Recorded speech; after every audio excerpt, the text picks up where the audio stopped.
Now, I believe I read a quote by Albert Einstein. It said something like, everyone's a genius, but if you judge a fish's intelligence based on how it can climb a tree, you'll um, you'll just spend your whole life thinking that fish is stupid.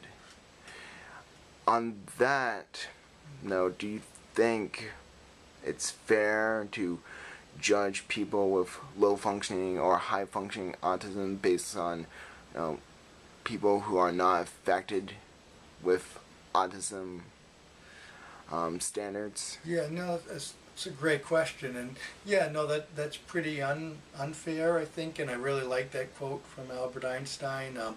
I There was another one very similar. I read a book by a neuropsychologist, Muriel Lezak, I believe was her name, and she started off talking about how, same thing, you would not teach fish to fly and birds to swim, even though some do. Penguins. Right, exactly. Yeah. But generally you wouldn't do that. But that's exactly what we do in our schools. We try to teach everybody the same way.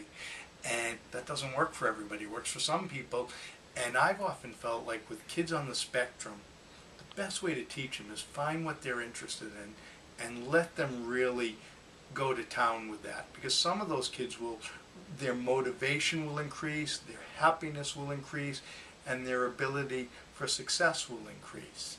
And for kids low on the spectrum, it's really about trying to bring them out and find the things that do motivate them and make them happy. And so there's like one boy that I consult to who's he's lower to medium on the spectrum. He used to be much lower, and now he's kind of moving up the spectrum, so to speak. How does that happen when you move up towards the spectrum? Do you just... A lot of treatment.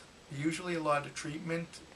Oftentimes as the communication skills emerge, then like sometimes some kids lower on the spectrum have tremendous receptive language abilities, like they can understand greatly, but they can't express themselves that well. And as their ability to express themselves improves, they look higher functioning.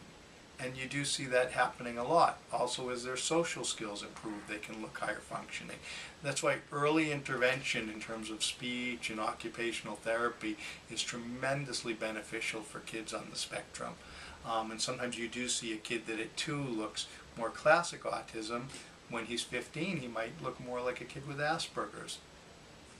But this one boy I was talking about who, when I first met him, he didn't seem like he understood that much at all. And the more you got to know this boy, you realized he understands everything. And then he's got this innate ability in terms of maps, so that he can look at Google Maps and pinpoint any location, and just has an expertise with it that's amazing. That would be called a savant. It's a little bit savant-like, absolutely. Yeah.